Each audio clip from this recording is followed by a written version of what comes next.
Kinilala ni Pangulong Rodrigo Roa Duterte ang kontribusyon ng Philippine Air Force sa pagsisikap ng pamahalaan na mabawi ang Marawi City mula sa mga teroristang grupo. Ito po'y sinabi ng Pangulo sa kanyang pangunguna sa ika-70 anibersaryo ng Philippine Air Force sa Clark Air Base sa Pampanga. Ang detalye sa report ni Eunice Samonte. Eunice!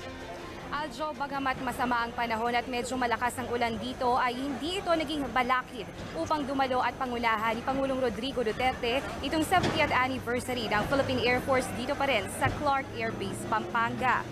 Sa kanyang mensahe, nabanggit ng Pangulo ang malaking kahalagahan ng Philippine Air Force lalo na sa pagpapatrolya sa ating kontrobersyal na teritoryo sa West Philippine Sea at sa Philippine Rise.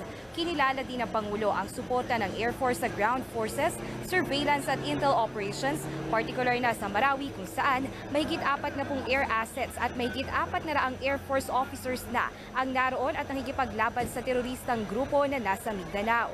Panauhing pandangal rin ang pangalawang Pangulo na si VP Leni Robredo kung saan naging kaabang-abang ang kanilang pagkikita matapos ang huli nitong pagkikita noong March sa PNPA graduation.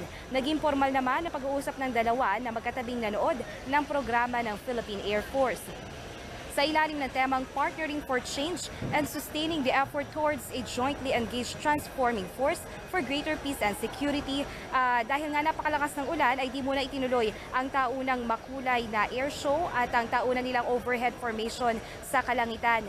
Narito rin ang Commanding General ng Philippine Air Force na si Lieutenant General Edgar Faliurina, AFP Chief of Staff General Eduardo Año at PNP Chief of Police Director General Ronald Bato de la Rosa kung saan dito na rin kauna-unahing pinakita ang kabuang FA-50s ng Philippine Air Force na nakumpleto nga nitong May 31, 2017.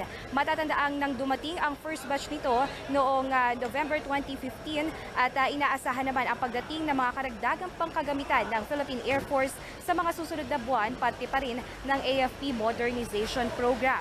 Samantala, sa talumpati naman kanina ni Philippine Air Force Commanding General Edgar Faliurina, nabanggit nito ang mga nagawa ng Philippine Air Force sa loob ng 70 taon. Kabilang nga dyan ang pinakamaraming airstrike na naibigay ng Air Force bilang suporta sa ating mga sundalo na nakikipaglaban sa Marawi.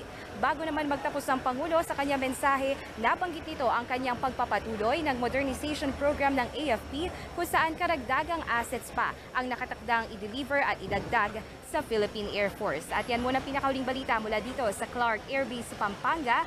Para sa Bayan, Eunice Samonte. Maraming salamat, Eunice Samonte.